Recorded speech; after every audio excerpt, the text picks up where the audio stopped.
মই যেতিয়া আপোনালোকৰ বাবে এনেদৰে ভিডিঅ' বনাবলৈ আৰম্ভ কৰিছিলোঁ, মোৰ আত্মীয় এজনে এই বিষয়টো লৈ মোক ইটিকিং কৰিছিল আৰু যাৰ ফলস্বৰূপে মই বহুত দুখী হৈছিলোঁ। সেই একেখিনি কথাই মোক বৰকৈ আমনি কৰিছিল, আনকি ভালদৰে শুবও পৰা নাছিলোঁ। অৱশেষত দুদিনমান পিছত তেখেতে নিজৰ ভুল অনুভৱ কৰিছিল আৰু মোৰ সন্মুখত ব্যক্ত কৰিছিল, আৰু যিয়ে মোক পুনৰ নতুন ভিডিঅ' বনাবলৈ উৎসাহিত কৰিছিল।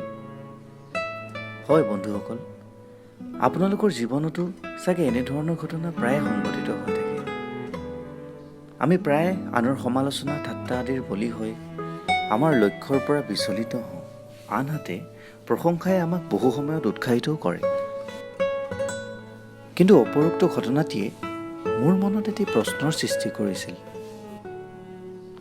মানুহজনে যেতিয়া মোক ইটিকিং কৰিছিল, মই দুখ অনুভৱ কৰিছিলোঁ, আৰু যেতিয়া প্ৰশংসা কৰিছিল মই সুখ অনুভৱ কৰিছিলোঁ।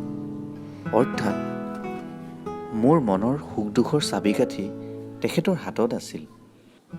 তেখেতে যেতিয়াই বিচাৰিছিল মোক সুখী অথবা দুখী কৰি তুলিব পাৰিছিল। অৰ্থাৎ মোৰ মনৰ ওপৰত কোনো ধৰণৰ নিয়ন্ত্ৰণ নাছিল। মোৰ মনৰ সুখ দুখৰ বাবে মই আনৰ ওপৰত নিৰ্ভৰ হ'বলগীয়া হৈছিল। হয় বন্ধুসকল, আপোনাৰ মনৰ সেই সুখ দুখৰ চাবিকাঠিডাল কেতিয়াও আনৰ হাতত তুলি নিদিব। আমি শিকিব লাগিব কিদৰে আমি আমাৰ আৱেগক নিয়ন্ত্ৰণ কৰিব পাৰোঁ। আমি কেতিয়াও অন্য কোনো ব্যক্তিক তেখেতৰ মতামতৰ জৰিয়তে আমাৰ আৱেগ অনুভূতিক পৰিচালিত কৰিব দিব নালাগিব।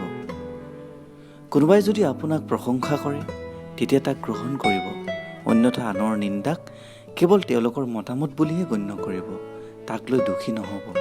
ধন্যবাদ।